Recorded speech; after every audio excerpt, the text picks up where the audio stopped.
Hello बच्चों, आप सभी का हमारे चैनल आरती एजुकेशन क्लासेस में स्वागत है। आज के वीडियो में हम आपके लिए लेकर आए हैं एडगेट अभ्यास पुस्तिका कक्षा 8 विषय विज्ञान।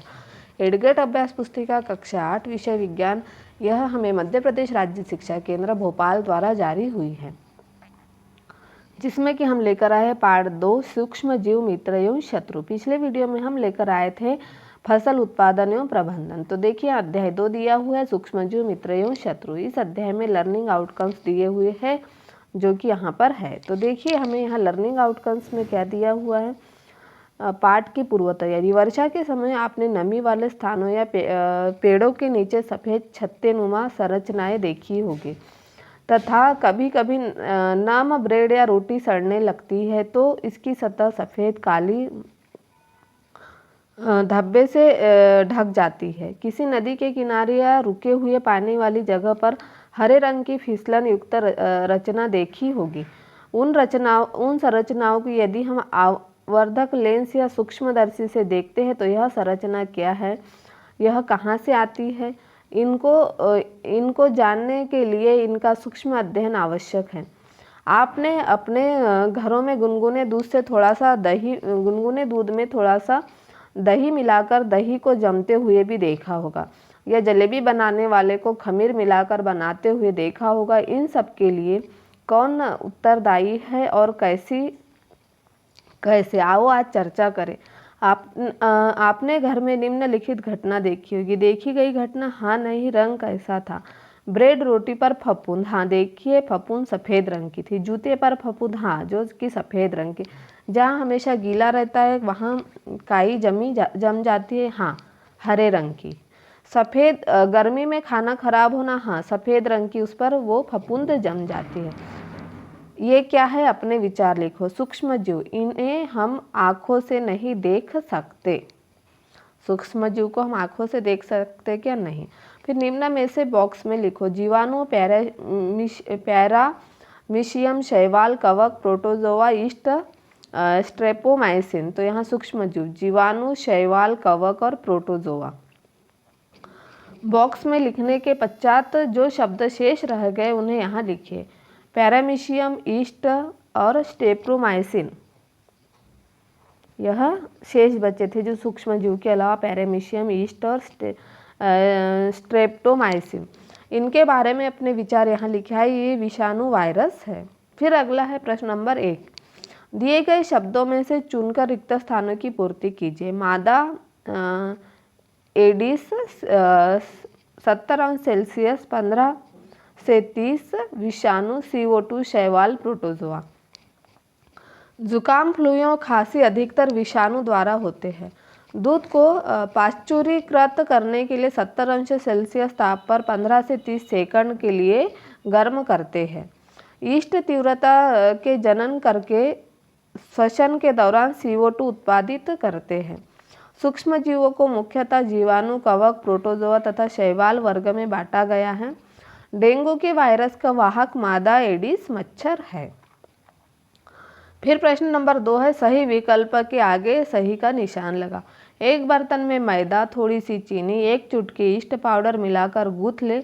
2 घंटे पश्चात ईस्ट के जनन व श्वसन के कारण आटा सूख जाता है, आटा चिपक जाता है, आटा फूल जाता है। आटे में कोई परिवर्तन नहीं होता तो आटा फूल जाता है।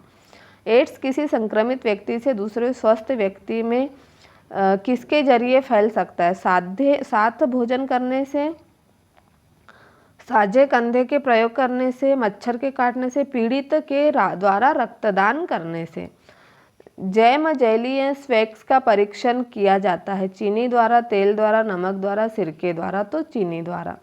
अगला है नाइट्रोजन चक्र के दौरान वायुमंडल में नाइट्रोजन की मात्रा घट जाती है, बढ़ जाती है, स्थिर रहती है, कभी कम होती, कभी बढ़ जाती, तो यह स्थिर रहती है। चिकन पॉक्स का रोग कारक सूक्ष्म जीव है। जीवाणु, कवक, विषाणु, प्रोटोजोआ। तो चिकन पॉक्स का रोग कारक सूक्ष्म जीव है विषाणु। पहली को डॉक्टर ने खून की जांच कर मलेरिया से ग्रसित बताया, जिसका कारण है बैक्टीरिया, मादा एनोफिलीज मच्छर, कॉकरोच, एडिस मच्छर। तो मादा एनोफिलीज मच्छर। मलेरिया मादा एनोफिलीज मच्छर से होता है। फिर अगला है हमारा प्रश्न नंबर 3। जंतुओं तथा पौधों में सूक्ष्मजीव द्वारा होने वाले दो दो रोगों के नाम लिखिए। जंतुओं में रोग हैजा जीवाणु द्वारा, खसरा वायरस द्वारा। पौधों में रोग नींबू कैंकर जीवाणु द्वारा, गेहूं की ईस्ट कवक द्वारा। चित्र में दिए गए सूक्ष्मजीव का क्या नाम है? चित्र में दिए गए सूक्ष्मजीव का नाम अमीबा है। यह सूक्ष्मजीव किस वर्ग में आता है? यह सूक्ष्मजीव प्रोटोजोआ वर्ग में आता है। इस वर्ग द्वारा होने वाले किसी रोग का नाम लिखिए। अतिसार एवं मलेरिया इस वर्ग में होने वाले रोग है। प्रश्न नंबर 5 है, पहेली ने दही जमाने के लिए गुनगुने दूध में कुछ दही मिलाकर उसे रेफ्रिजरेटर में रख दिया। अगले दिन उसने देखा दही नहीं जमा। दही न जमने का क्या कारण है? दही में पाया जाने वाला जीवाणु दूध को दही में बदल देता है, जिससे दही जम जाता है, किंतु रेफ्रिजरेटर में रखे दूध का दही नहीं जम पाता, क्योंकि रेफ्रिजरेटर में तापमान अत्यधिक कम होता है और कम तापमान सूक्ष्म जीवों की वृद्धि को रोकता है। फिर अगला है प्रश्न नंबर 6, प्रतिजैविक एंटीबायोटिक से क्या समझते हैं? सामान्य रूप से उपयोग में आने वाली कोई दो प्रतिजैविक के नाम लिखें। प्रतिजैविक एंटीबायोटिक ऐसी औषधियाँ है जो बीमारी पैदा करने वाले सूक्ष्म जीव को नष्ट कर देती है या उनके वृद्धि को रोक देती है। दो प्रतिजैविक स्ट्रेप्टोमाइसिन और टेट्रासाइक्लिन। किसी रोग से संक्रमित व्यक्ति से स्वस्थ व्यक्ति में रोग का संचरण किस प्रकार से होता है तथा यह किस प्रकार के रोग कहलाते हैं? किसी रोग से संक्रमित व्यक्ति से स्वस्थ व्यक्ति में रोग का संचरण वायु, जल, भोजन द्वारा होता है तथा यह संचरणीय रोग कहलाते हैं। अगला है प्रश्न नंबर 8, वैक्सीन टीका किस प्रकार कार्य करती है? वैक्सीन टीका हमारे शरीर में आने वाले जीवाणु या वायरस आदि से लड़ने के लिए तैयार करता है। टीका एक जीवों के शरीर का उपयोग करके बनाया गया द्रव्य है, जिसके उपयोग से शरीर में किसी रोग विशेष से लड़ने की क्षमता बढ़ जाती है। टीका लगाने का मुख्य प्रयोजन बिना रोग उत्पन्न किए शरीर में रोग निरोधी प्रतिरोधी का निर्माण करना है। उसके बाद हमारा अगला है प्रश्न 9, पाश्चुरीकरण से क्या समझते? इस प्रक्रिया की खोज किस वैज्ञानिक ने की थी? दूध को उच्च ताप तक गर्म करके तुरंत ठंडा किया जाता। इस प्रक्रिया में दूध को दूषित करने वाले जीवाणु मर जाते हैं। यह क्रिया पाश्चुरीकरण कहलाती है। इस प्रक्रिया की खोज लुई पाश्चर नामक वैज्ञानिक ने की थी। उसके बाद हमारा अगला प्रश्न है प्रश्न नंबर 10, पहेली ने कुछ आम खरीदे परंतु कई दिनों तक वह उन्हें नहीं खा पाई। बाद में उसने देखा कि वे सड़ गए, परंतु वह जानती है कि उसकी दादी द्वारा बनाया गया आम का अचार काफ़ी समय तक संदूषित नहीं होता। तो निम्न प्रश्नों के उत्तर देखिए। आम का अचार काफ़ी समय तक संदूषित क्यों नहीं होता? अचार में नमक के उपयोग से आम का अचार काफ़ी समय तक संदूषित नहीं होता। आपके घरों में दादी मामी द्वारा किन किन खाद्य सामग्रियों को सूक्ष्म जीव से बचाकर रखा जाता है? भोजन, सब्जी, आम, ब्रेड, संतरा आदि खाद्य सामग्रियों के सूक्ष्म जीवों से बचाकर रखा जाता है। चीनी के उपयोग द्वारा किन किन खाद्य पदार्थों को लंबे समय तक सुरक्षित रखा जाता है? जैम, जेलियों, केक्स आदि खाद्य पदार्थों को लंबे समय तक सुरक्षित रखा जाता है। फिर है प्रश्न नंबर 11, हमें बिना ढके भोजन को खाने से क्यों बचना चाहिए? बिना ढके भोजन से रोगाणु और हानिकारक पदार्थ हो सकते हैं। बिना ढके भोजन में रोगाणु एवं हानिकारक पदार्थ हो सकते हैं। हमारे भोजन में उत्पन्न होने वाले सूक्ष्मजीव कभी कभी विषैले पदार्थ उत्पन्न करते हैं। यह भोजन को विष तंत्र बना देते हैं, जिसके सेवन से व्यक्ति भयंकर रूप से रोगी हो सकता है। इसीलिए हमें बिना ढके भोजन को खाने से बचना चाहिए। प्रश्न नंबर 11 है, पौधों में सूक्ष्म जीवों द्वारा होने वाले कुछ सामान्य रोगों के नाम तथा उनका संचरण का तरीका लिखिए। पौधों में सूक्ष्म जीवों द्वारा होने वाले कुछ सामान्य रोगों के नाम तथा उनका संचरण का तरीका। पादप रोग सूक्ष्मजीव संचरण तरीका। नींबू कैंकर जीवाणु और यह संचरण का तरीका वायु। गेहूं की ईस्ट सूक्ष्मजीव कवक, वायु एवं बीज। भिंडी की पील वायरस और यह कीट। तो इस तरह से इनके बारे में हमने यहाँ लिख दिया है। आप इसे 8th ग्रेड अभ्यास पुस्तिका में लिख लीजिए। फिर अगला है प्रश्न नंबर 13, नाइट्रोजन चक्र को आरेख द्वारा प्रदर्शित कीजिए। विज्ञान की पाठ्य पुस्तक के पृष्ठ क्रमांक 27 पर दिया हुआ है। यह नाइट्रोजन चक्र। तो देखिए नाइट्रोजन चक्र किस तरह से शुरू होगा, कहाँ से।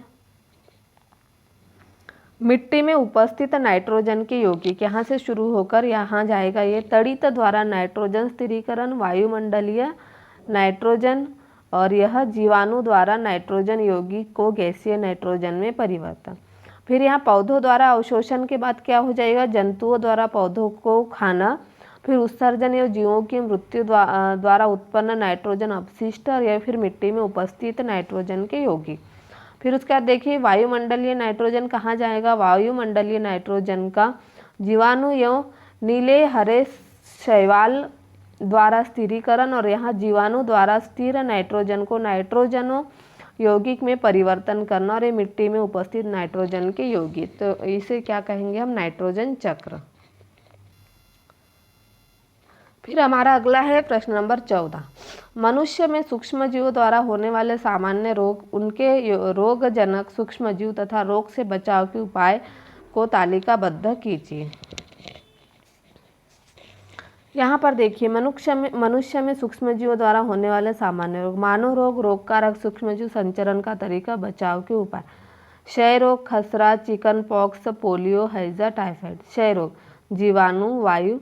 रोगी व्यक्तियों को पूरी तरह से अन्य व्यक्तियों से अलग रखना, रोगों की व्यक्तिगत वस्तुओं को अलग रखना, उचित समय पर टीकाकरण। और यहाँ पर बचाव के उपाय क्या हो जाएगा, इनके हैजा टाइफाइड के जल, भोजन, व्यक्तिगत स्वच्छता एवं अच्छी आदतों को अपनाना, भली भांति पके भोजन, उबला पेयजल एवं टीकाकरण करना। अब हम अगला देखेंगे प्रोजेक्ट कार्य 1। प्रोजेक्ट में 1 में क्या दिया हुआ है, 2 गमले लेकर प्रत्येक को मिट्टी से आधा भर दीजिए, ए एवं बी चिन्हित कीजिए। ये गमले में पौधे का कचरा तथा जंतु अपशिष्ट भर दीजिए तथा गमले बी में पॉलीथीन की थैली, कांच की खाली बोतल तथा प्लास्टिक के टूटे खिलौने भर दीजिए। 3 से 4 सप्ताह बाद इनका प्रेक्षण कर निम्न प्रश्नों के उत्तर लिखिए। क्या आपको दोनों गमलों की वस्तुओं में अंतर दिखाई देता? हाँ, हमें दोनों गमलों की वस्तुओं में अंतर दिखाई देता। दोनों गमलों में से किस गमले की सामग्री का अपघटन हो गया है? दोनों गमलों में से गमले ए की सामग्री का अपघटन हो गया है। सामग्री के अपघटन का क्या कारण है? अपघटन एक प्रकार की क्रिया है जिसमें तत्व अलग अलग सूक्ष्म भागों में विभाजित हो जाते हैं। जिस गमले की सामग्री का अपघटन नहीं हुआ उसके क्या क्या कारण हो सकते हैं?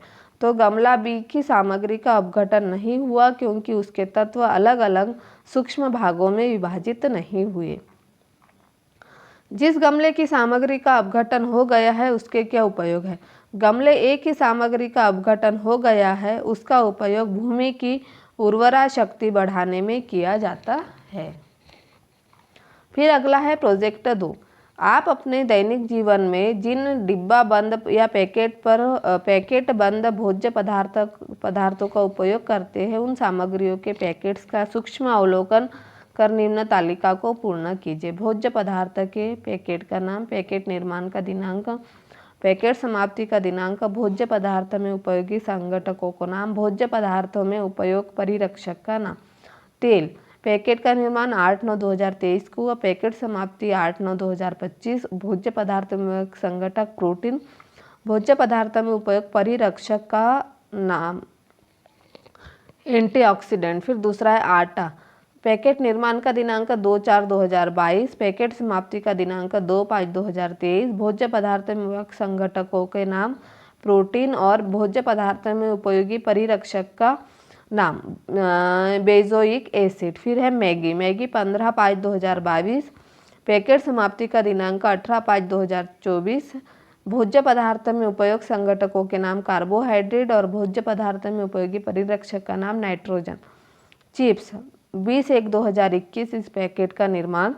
फिर पैकेट समाप्ति का दिनांक 21/2/2022। भोज्य पदार्थ में उपयोग संघटकों के नाम वसा, भोज्य पदार्थ में उपयोगी परिरक्षक का नाम नाइट्रोजन। भोज्य पदार्थ के पैकेट का नाम दाल, 23/2/2021 में इसका निर्माण हुआ। 24/2/2023 की समाप्ति तिथि है और प्रोटीन है दाल के अंदर, बेंजोइक एसिड इसका निर्माण का परिरक्षक का नाम है। फिर अगला है हमारा, अपनी मम्मी दादी से पूछकर पता लगाए कि वे घर में किन 2 भोज्य पदार्थों के लंबे समय तक संग्रहित करते हैं। घर में चावल, दाल, आलू, गेहूं आदि भोज्य पदार्थों को लंबे समय तक संग्रहित करती है। इन भोज्य पदार्थों को संग्रहित करने के लिए वे कौन कौन से 2 तरीके अपनाते हैं, लिखिए। इन भोज्य पदार्थों को संग्रहित करने के लिए नमी रहित डिब्बों में रखते हैं या उन्हें धूप में सुखाते हैं। फिर है, भोज्य सामग्री के अलावा भी घर में कोई ऐसी वस्तुएं भी है जिनको सुरक्षित रखने के लिए कोई उपाय किए जाते, यदि हो तो सूचीबद्ध कीजिए। प्याज, पापड़, दाल बड़ी, आलू की पापड़, लहसुन आदि क्या होता है यहाँ सुरक्षित किए जाते हैं घर में। तो इस तरह से हमने पार्ट 2 को पूर्ण कर दिया है। आप भी इसे पूर्ण कर लीजिए और अपनी एडगेट अभ्यास पुस्तिका में पार्ट 2 को कंप्लीट कर लीजिए। इस तरह से यदि आप हमारे चैनल पर नए हो तो हमारे चैनल को सब्सक्राइब ज़रूर कर लीजिए और बेल आइकन को प्रेस करना ना भूलिए, ताकि आपको हमारे आने वाले वीडियो के नोटिफिकेशन मिलते रहेंगे।